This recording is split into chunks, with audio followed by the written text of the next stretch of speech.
오늘은 들어라 부한자들아라고 하는 제목으로 은혜를 나누도록 하겠습니다. 여러분, 돈과 신앙, 이 돈과 신앙이 어떤 관계가 있을까요?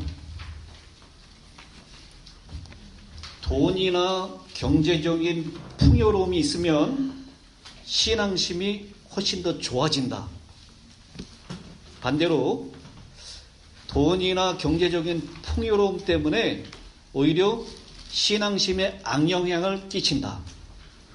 한번 테스트를 한번 해보겠습니다. 1번, 돈이 많고 이 경제적으로 여유가 있으면 신앙이 좋아진다.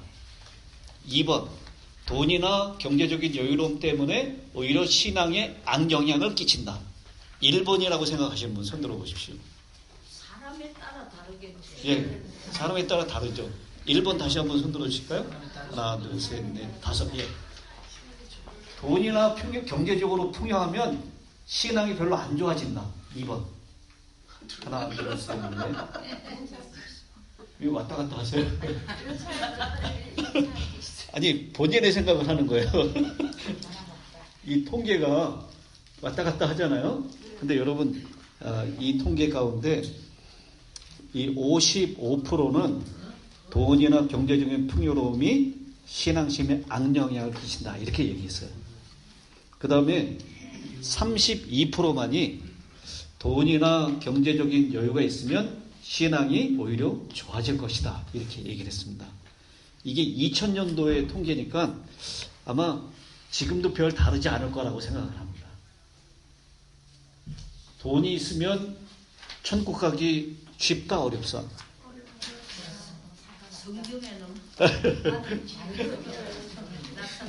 오늘 제가 그 얘기를 지금 말씀을 드리려고 합니다. 오늘 본문에 있는 말씀입니다. 들으라 부한자들아, 너희에게 임할 고생으로 말미암아 울고 통곡하라. 요즘 사람들은 다 부자가 되길 원하죠. 그래서 우리 새해가 되면 뭐라고 인사했어요, 옛날에? 새해 복 많이 받으세요 하고 또 네, 부자 되세요. 이거 한참 유행했던 이 새해 인사였습니다. 부자 되세요. 그러다가 대박 나세요. 기억나시나요? 사람들이 다 부를 향해서 이 비트코인이라고 하는 것이 열풍을 불었을 때요. 그 비트코인을 투자해가지고 정말 상상하지도 못할 부를 거머쥐었던 사람들이 있습니다. 근데 지금 그 사람들도 어떻게 됐게요? 다 망했어요. 완전히 비트코인이 바닥을 쳤어요. 그래서 또 어떤 사람은 지금이야말로 비트코인을 위해서 투자할 때다. 이렇게 얘기하는 사람도 있어요. 근데 사람들이 다 부자가 되기를 원한다라고 얘기하는데 여기 야고보 5장 1절로 있는 말씀은 부한 사람들은 어떻게 할 것이다? 너희에게 임할 고생으로 말미암아 울고 통곡하라. 내가 부자가 된 것 때문에 울고 통곡하라라고 얘기를 하고 있어요. 너희가 말세에 무엇을 쌓아도다? 재물을 쌓아도다라고 말씀을 합니다. 오늘 말씀은 부자들을 위한 말씀입니다. 그러면 질문하겠습니다. 여러분들은 부자이신가요? 아니, 나는 가난하기 때문에 오늘 말씀을 안 들어도 되겠다라고 생각하시는 분 혹시 계신가요? 네, 여러분은 부자인가 가난한 사람인가? 만약 내가 먹을 만한 충분한 음식이 있다면 세계 50% 이상에 해당되는 부자입니다. 내가 만약 신발 한 켤레를 신을 수 있는 신발을 가지고 있다면 세계 40%에 드는 부자입니다.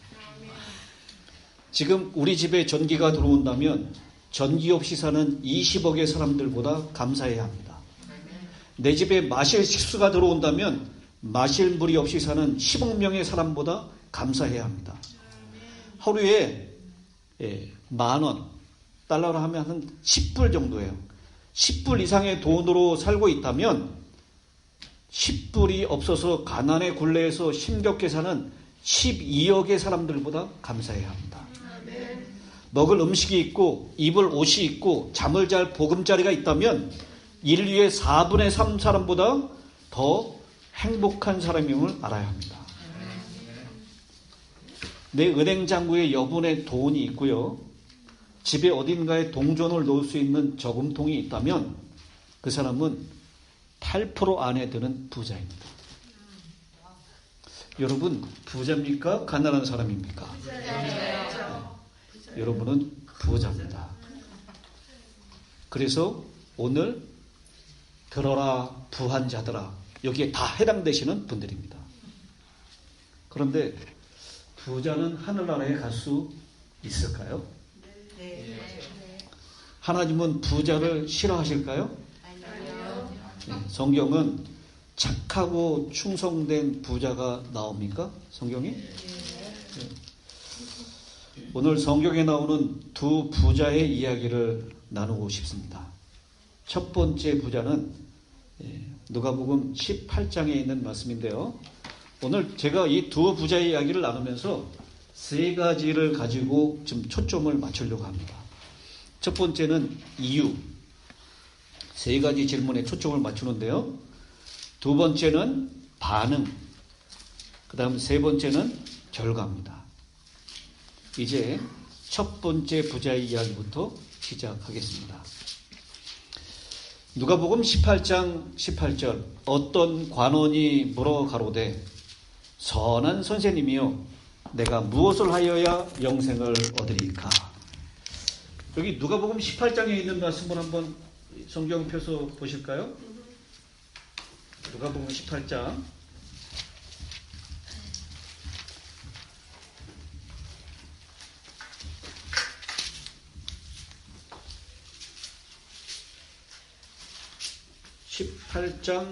18절 어떤 관리가 물어 이르되 선한 선생님이여 내가 무엇을 하여야 영생을 얻으리까? 예수께서 이르시되 네가 어찌하여 나를 선하다 일컫느냐? 하나님 한 분 외에는 선한 이가 없느니라.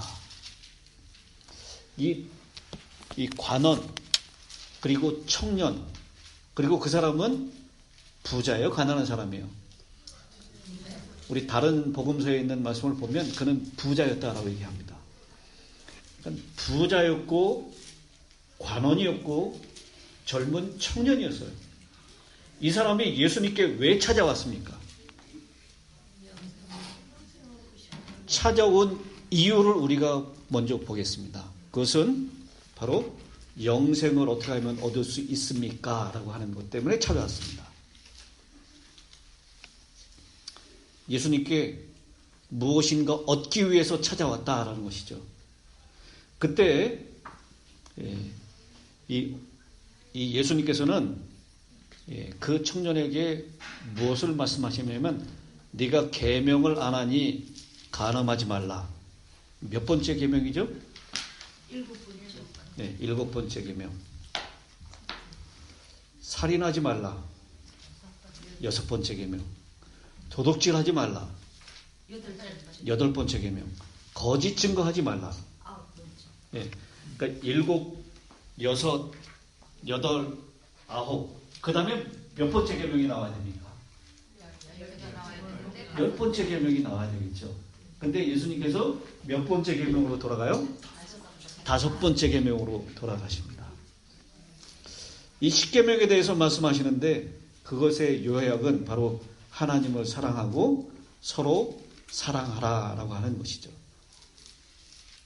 그랬더니 이 부자 청년이 뭐라고 대답합니까? 여짜오되 이것은 내가 어려서부터 다 지키었나이다. 여기 예수님께서 말씀하신 것 가운데 눈치 빠르신 분들은 지금 의도를 간파했어야 합니다. 5, 6, 7, 8, 9 말씀하셨는데 몇 번째를 빼먹었어요? 10번째는 무슨 계명이죠? 이 예수님께서 이 청년에게 뭐가 부족하다 그래요? 네. 네가 오히려 한 가지 부족한 것이 있으니 네게 있는 것을 다 팔아 가난한 자들을 나눠주라. 그리하면 하늘에서 보화가 네게 있으리라. 그리고 와서 나를 쫓으라 하시니. 이 부자 청년 관원에게는 이 탐심이라고 하는 것이 그 마음 가운데 무엇보다도 크게 자리하고 있었다는 거예요. 주님께서 그래서 10번째 계명을 생략하시고 네가 한 가지가 부족하다라고 말씀을 하시죠. 그러면서 네 소유를 다 팔고 나에게 와라라고 얘기합니다. 그랬더니 그 사람의 반응이 여기 나와 있습니다. 그 사람이 무엇인 고로? 큰 부자인 고로 이 말씀을 듣고 심히 근심하더라. 이 반응입니다. 그랬더니 예수님께서 이 사람에게 그렇게 말씀하시죠. 우리 이제 결과를 잠깐 살펴보려고 합니다. 시대소망 520페이지에는요. 하나님의 계명을 내가 어렸을 때부터 다 지켰다라고 했던 이 청년의 말은 무엇이었다고요? 기만이었다. 그는 재산이 자기의 우상임을 보여주었다. 하나님의 다른 신을 섬기지 말라 그랬더니 이 사람에게는 이 재물이라고 하는 것이 하나님이었어요. 우상을 만들지 말라, 그것을 섬기지 말라라고 했는데 이 재물이 그의 우상이었습니다. 네 소유를, 이웃의 소유를 탐내지 말라라고 했는데 이 탐심이 그 마음 가운데 자리 잡고 있었던 것입니다. 그래서 시대소망의 계속된 말씀 가운데 이렇게 말씀을 합니다. 세상이 그의 애정의 첫째 자리를 차지한 동안 그는 하나님의 계명을 지킬 수 없었다. 그는 같이 읽겠습니다. 밑줄 긋고 시작. 그는 선물의 시여자보다 하나님의 선물들을 더 사랑한다.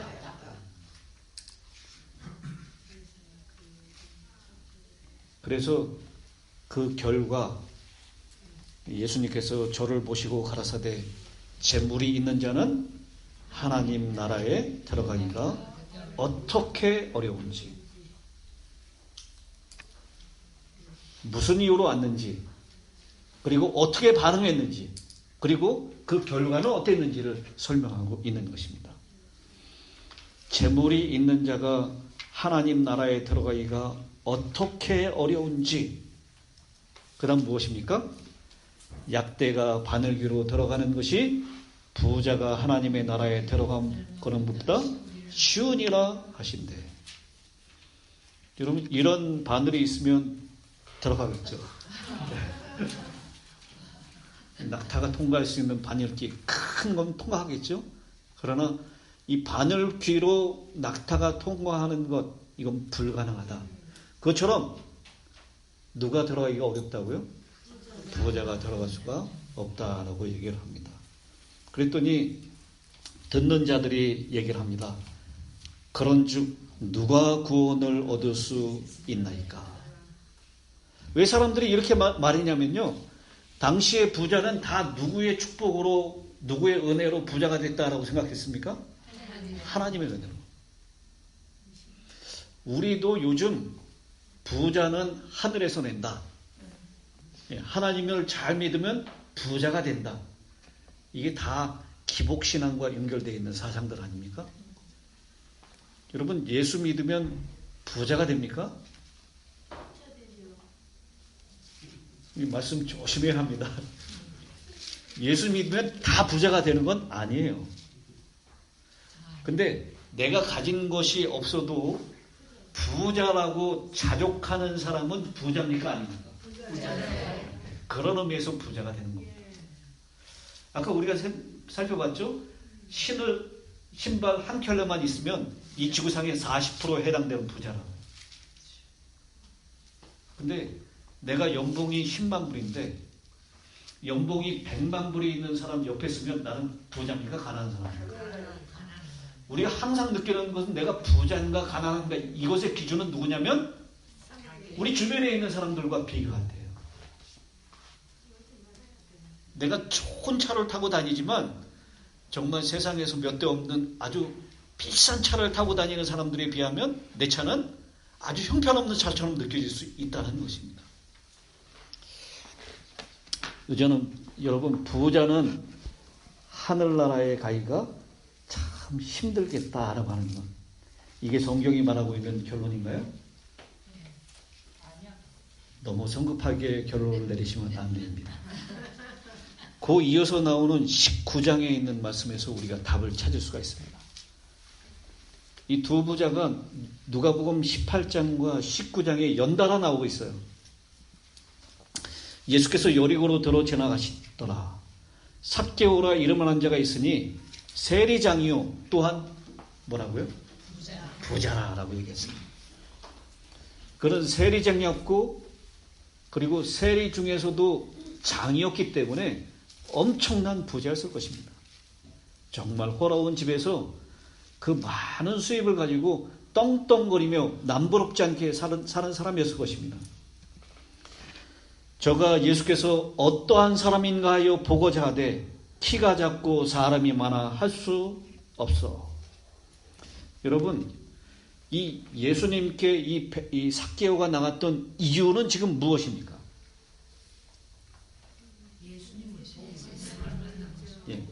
예수님이 어떤 분이신가를 알고 싶어서, 예수님을 보고 싶어서 나갔다라는 것입니다. 그러나 그는 키가 작았기 때문에 그를 볼 수 없었다라고 얘기하죠. 예수께서 그곳에 이르사 우러러 보시고 이르시되 삭개오야 속히 내려오라. 내가 오늘 네 집에 유하여 하리라. 키가 작아서 예수님을 볼 수 없게 되자 이 삭개오는 어디에 올라가죠? 시카모 추리, 뽕나무로 올라갑니다. 근데 여러분, 뽕나무는 올라가기가 쉬운 나무가 아니라고 그래요.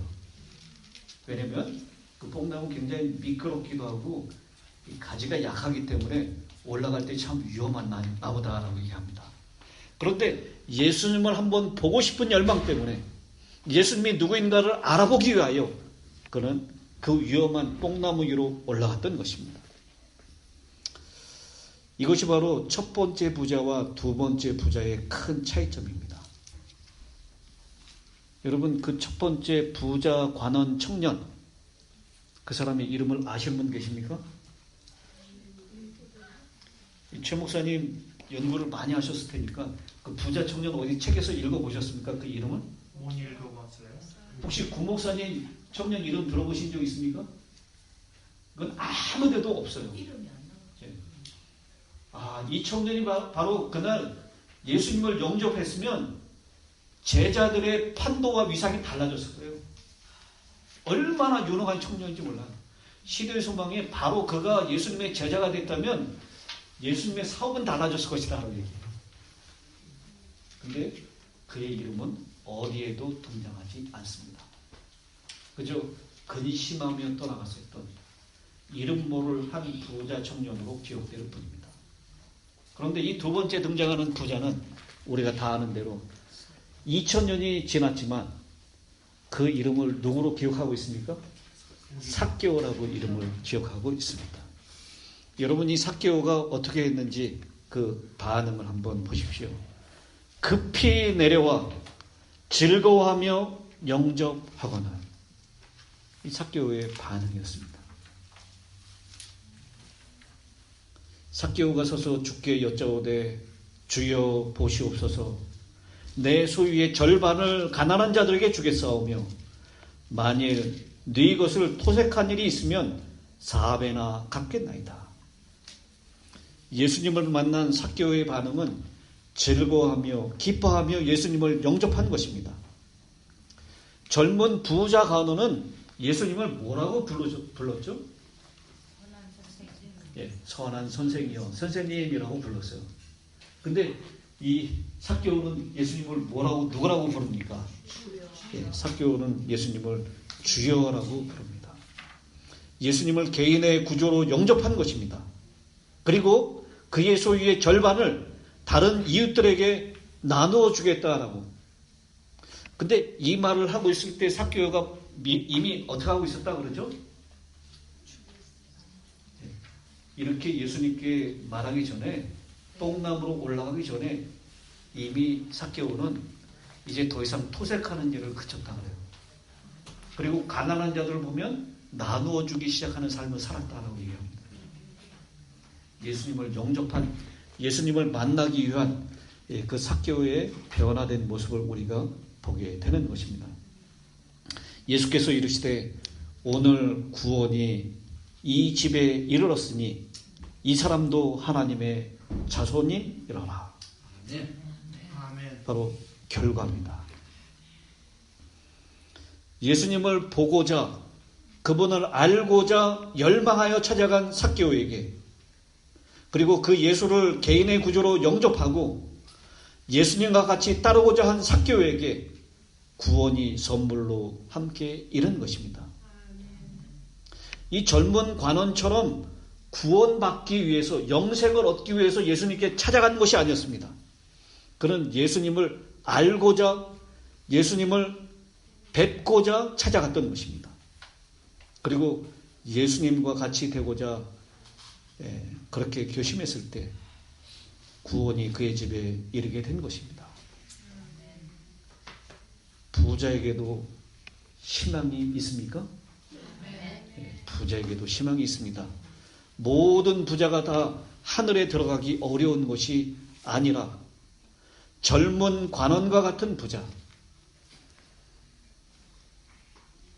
이 젊은 관원과 같은 부자는 하나님과 이웃보다 무엇을 더 사랑한 사람이에요? 돈을 더 사랑한 사람입니다. 그런 부자가 하늘에 가기 어렵다라고 하는 것입니다.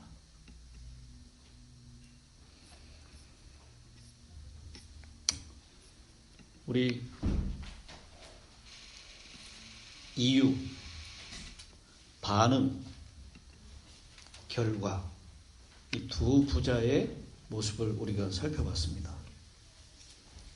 젊은 관원, 그는 영생을 원하여 주님께 찾아갔고요. 삭개오는 예수가 누구인지 알고 싶어서 그런 이유 때문에 예수님을 찾아갔습니다. 그리고 반응은 무엇이었냐면, 그가 큰 부자였으므로 이 말을 듣고 심히 근심하여 갔다라고 반응을 말씀하고 있습니다. 삭개오는 반면에 기쁘게 즐겁게 예수님을 영접했다라고 얘기합니다. 그 결과 그는 예수님에게서 떠났고, 청년 관원은, 그리고 그 사람의 이름은 아무도 알지 못합니다. 그러나 삭개오는 예수님을 그의 집으로 초대했고, 예수님이 그곳에 오셨을 때 그는 영생을 얻게 되었습니다. 예수께서 이르시되 오늘 구원이 이 집에 이르렀으니 라고 말씀하십니다. 젊은 관원은 말로는 하나님을 사랑한다, 하나님의 계명을 다 지킨다라고 했지만 실제로는 돈이 그의 삶의 목적인 사람이었습니다. 돈 다음에 하나님이었습니다. 돈 다음에 사람이었습니다. 삭개오는 이 공인된 공식적인 죄인이었잖아요. 세리는 뭐밖에 모르는 사람이라고요? 돈밖에 모르는 사람이라고 모든 사람들이 다 그렇게 알고 있는 사람이었습니다. 돈이 삶의 전부인 것처럼 보인 사람이었지만 예수님을 만났을 때 이제는 돈이 삶의 우선이 아닌 하나님이 삶의 우선순위가 되었습니다. 아멘. 여러분, 왜 예수를 믿으십니까? 왜 교회에 나오십니까? 우리 노장로님하고 지난주에 방문했었던 그분이요, 이 책을 왜 우리에게 가져왔냐고, 왜 나에게 주는 거냐 그래요. 그래서 제가 그랬습니다.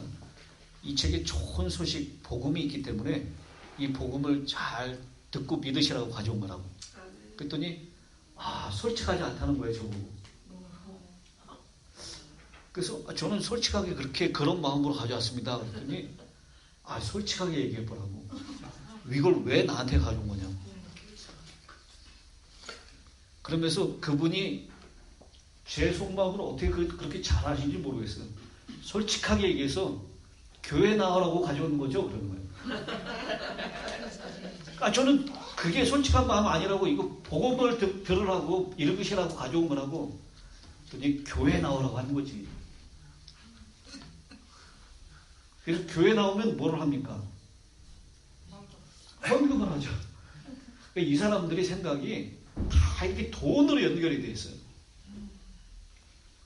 여러분, 우리가 예수 믿는 것 구원받기 위한 것입니까? 여기서 대답 잘 하셔야 돼요. 우리가 예수 믿는 것, 우리가 교회 나오는 것 구원받기 위한 것입니까? 아니죠.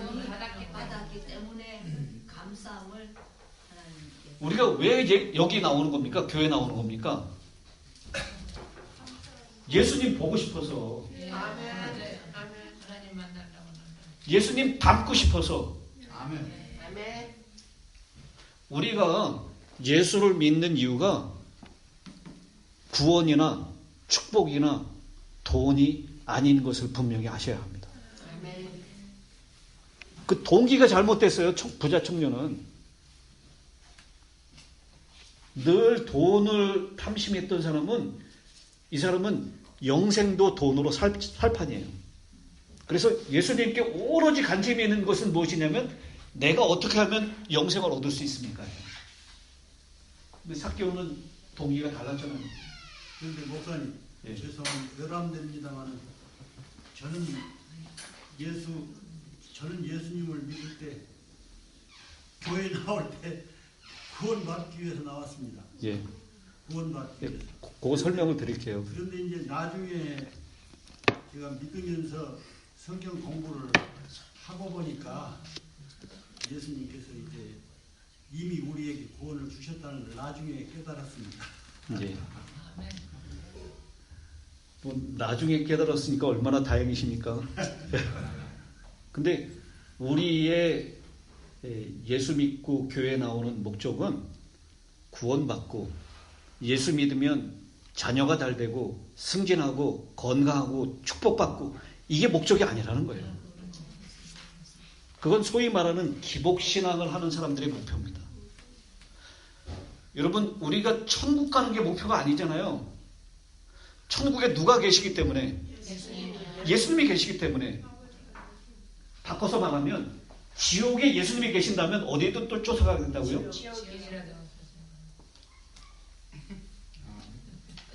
천국에 예수님이 안 계시면 그런 천국 나 원하지 않습니다. 지옥에 예수님이 계신다면 그런 지옥 나 싫지 않습니다. 그게 바로 예수를 사랑하는 사람들의 동기가 되어야 합니다.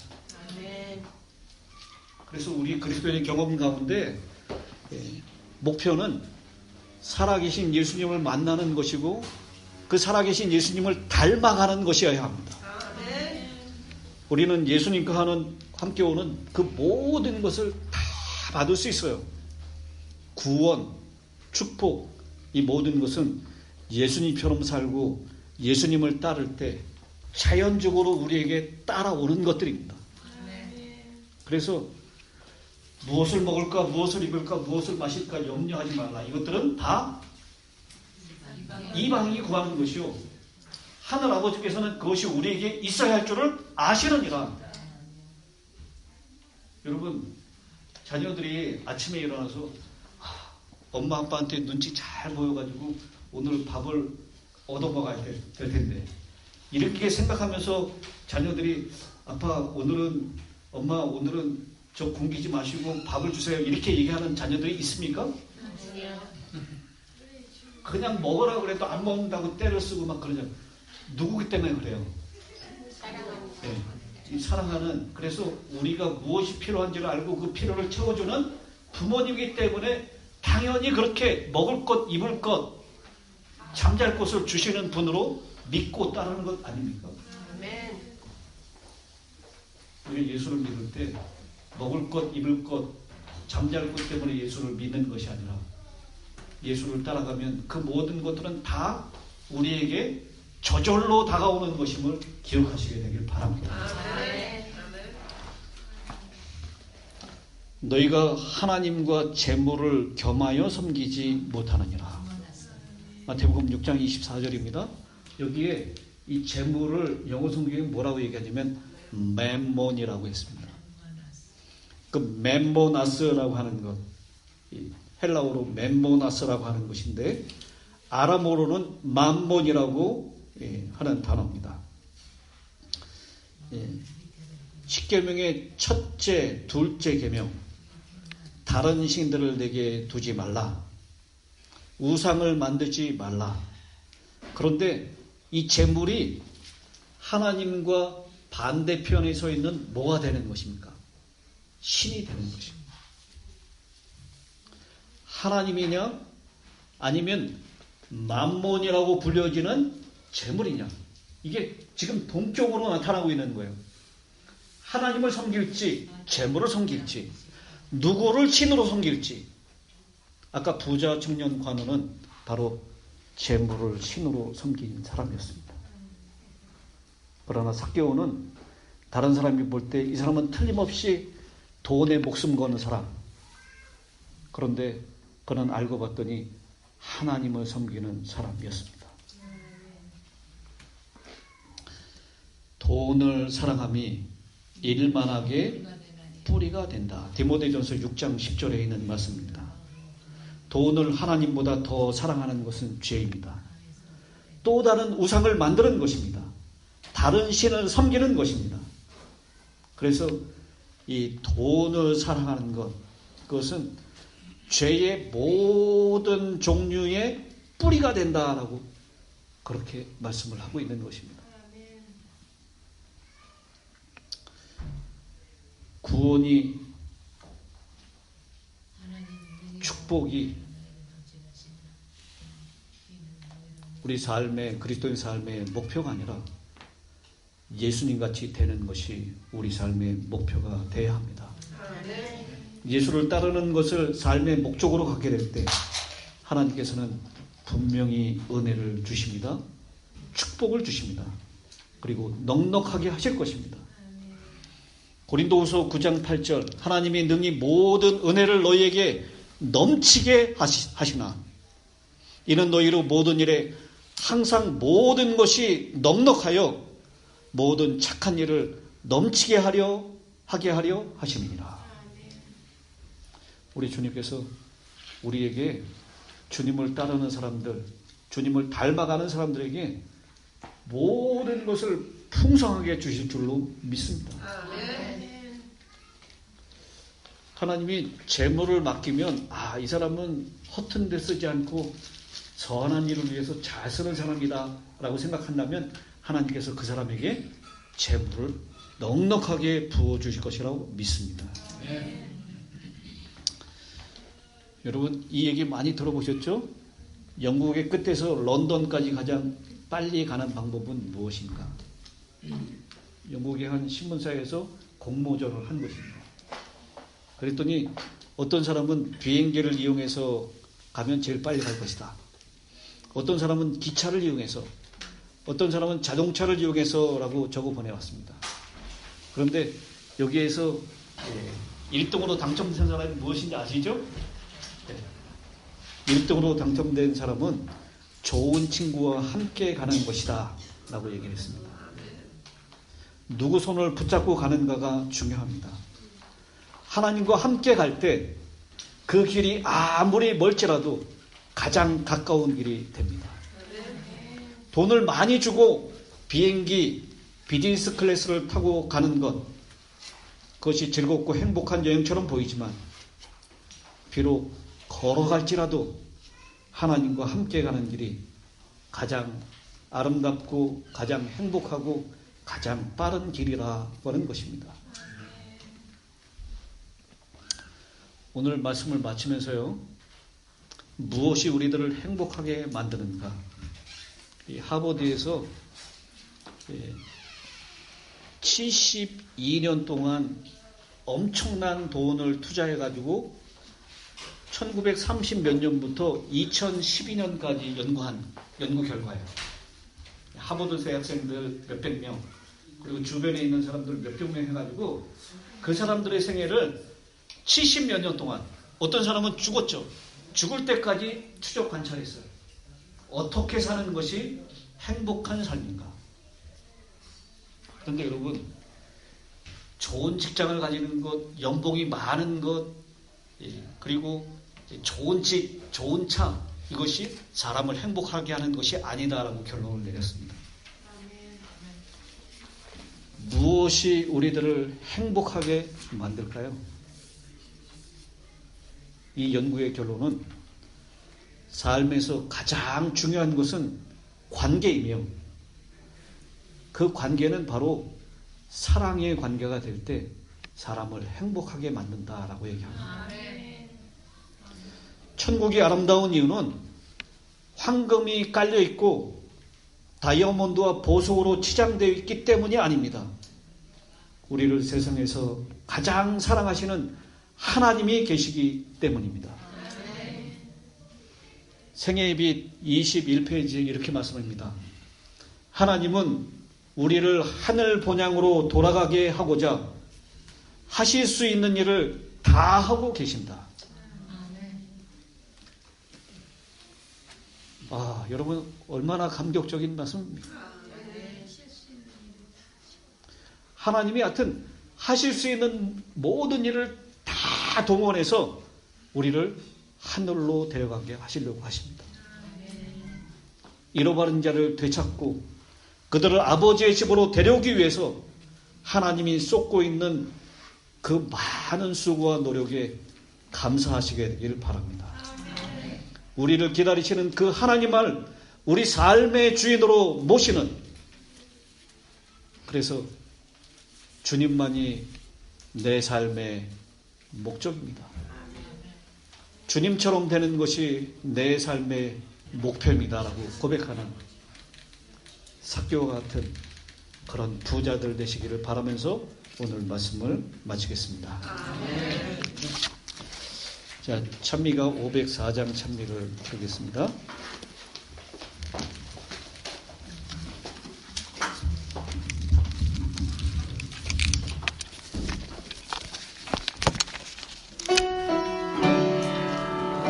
찬미하면서 헌금하겠습니다.